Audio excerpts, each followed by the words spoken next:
Кој на кого, ако не свој на својот? Кочанец на роднина му подметнал фалсификувани евра. Станува збор за 35 годишен жител на Кочани со иницијали СЈ, кој однапред планирано наместил свој роднина. Најнапред на заем од него побарал 50 евра, но кога требало да ги врати, наместо вистински, му дал лажни пари.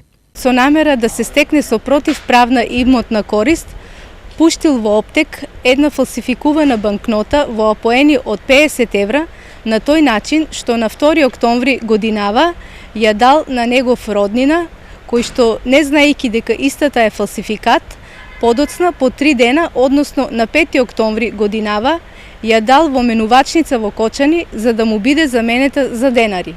Од денес роднината е посиромашен за 50 евра, а кочанецот СЈ е со кривична пријава од полицијата за фалсификување пари. Инаку последните 2 недели лажни евра од по 50 и 100 апоени се пријавени во банка во Кочани и менувачница во Штип, што предупредува на внимателност, па дури и кога парите ги даваат роднини.